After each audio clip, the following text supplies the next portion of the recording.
تمام دوست احباب کو ایک بار پھر السلام علیکم دوستو. ہماری اس شو کا مرکز ہے شوکت ترین سابق وزیر خزانہ، جن کے خلاف ایک ایف آئی آر کاٹ دی گئی ہے کہ انہوں نے پاکستان کے مفادات کو، پاکستان کے استحکام کو اور آئی ایم ایف کے ساتھ مذاکرات کے حوالے سے سابق صوبائی وزیر تیمور جھگڑا کے ساتھ بات چیت میں، ایک ٹیلی فون بات چیت میں ایسی باتیں کہیں جو کہ پاکستان کے مفادات کے خلاف تھیں، اور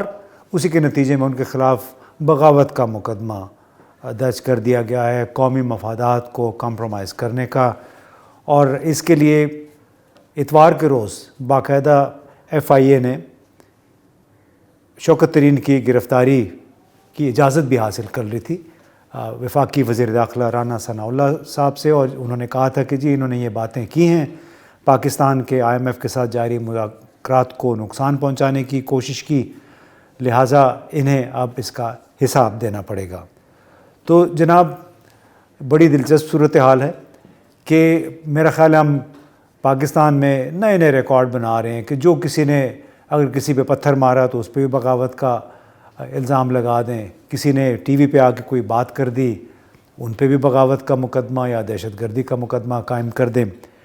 ان سے پہلے آپ کو معلوم ہے کہ عمران خان، شہباز گل، اعظم سواتی، شیخ رشید، فواد چودھری، ان سب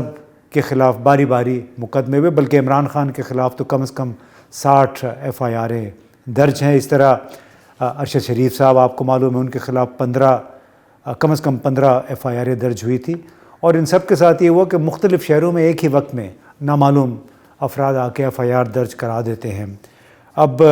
دلچسپ صورتحال یہ ہے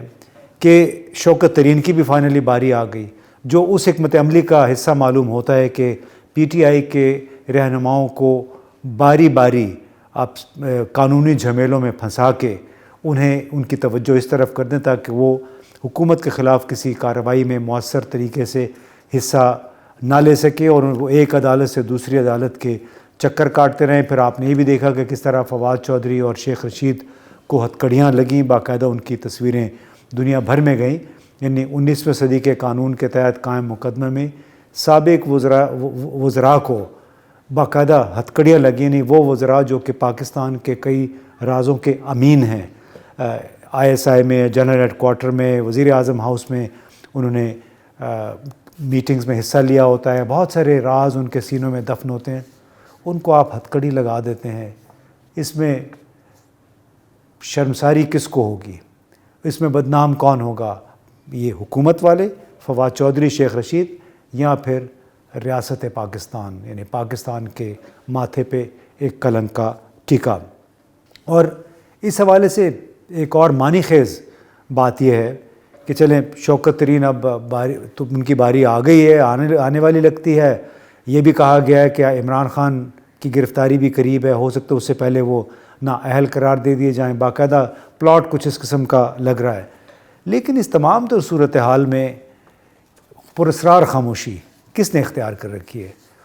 ان امریکی یورپی اداروں نے جو کہ ماضی میں وقتاً فوقتاً پاکستان میں حقوق انسانی کے حوالے سے، میڈیا کی آزادی کے حوالے سے رپورٹیں پیش کرتے رہے، میڈیا سٹیٹمنٹس دیتے رہے، پریس ریلیزز کے ذریعے شور مچاتے رہے کہ پاکستان میں بہت برا حال ہے، میڈیا پہ حملے ہو رہے ہیں، حقوق انسانی، اقلیتوں کے حقوق متاثر ہو رہے ہیں. لیکن جناب گزشتہ کچھ 10 مہینوں کے دوران سوائے ہیومن رائٹس واچ کے کسی اور ادارے نے کھل کے اس انداز میں بات نہیں کی ہے جس طرح ماضی میں ہم سنا کرتے تھے. ہیومن رائٹس واچ نے بھی صرف اس وقت آواز بلند کی ایک پریس ریلیز کے ذریعے جب فواد چودھری کو لاہور میں اور اسلام آباد میں سڑکوں پہ گھسیٹا گیا، ایک عدالت سے دوسری عدالت میں. اور خاص طور پہ امریکی وزارت انصاف، وہاں سے اس قسم کے بیانات آتے رہتے ہیں. لیکن مجال ہے جب ارشد شریف کے حوالے سے جس اندوہناک حالات میں ان کو ہلاک کیا گیا، ان کے حوالے سے کوئی سٹیٹمنٹ نہیں آئی. اور یہ تمام، چاہے وہ ہیومن رائٹس واچ ہے، ٹرانسپیرنسی انٹرنیشنل، ایمنسٹی انٹرنیشنل، بحیثیت مجموعی انہوں نے ایک میں کہوں گا کہ ایک شرمناک کردار ادا کیا ہے، کیونکہ ان کو بھی شاید احساس ہے کہ جو عمران خان بار بار الزام لگا رہے تھے کہ ریجیم چینج یعنی حکومت کی تبدیلی میں کس طریقے سے بالواسطہ یا براہ راست امریکہ کا کردار تھا۔ انہوں نے وائس آف امریکہ کے ساتھ انٹرویو میں ڈونلڈ لو کا ایک بار پھر ذکر کیا کہ سائفر میں جو کہ پاکستان میں کے سفیر امریکہ میں جو تھے اسد مجید، انہوں نے باقاعدہ اس کے نوٹس بنائے تھے، وہ تو ایک حقیقت ہے۔ تو کیا اس خاموشی کا یعنی human rights watch, Amnesty international اور امریکی وزارت انصاف جس کا براہ راست حقوق انسانی کے ساتھ تعلق ہے، وہ محض اس وجہ سے خاموش ہے کہ عمران خان ناپسند تھے امریکی حکومت کو، امریکی اداروں کو، اور کیونکہ وہ چین کے قریب ہو رہے تھے؟ اب یہ سوال بھی اٹھتا ہے کہ کیا جنرل باجوہ یعنی سابق آرمی چیف کا چھوڑا ہوا نظام ابھی بھی اپنی اسی آب و تاب کے ساتھ جاری ہے؟ کیونکہ ان کے خیال میں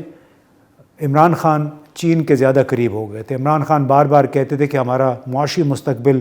چین کے ساتھ جڑا ہوا ہے، تو کیا اس وجہ سے وہ الارم ہو گئے تھے کہ کہیں امریکہ ناراض نہ ہو جائے، اور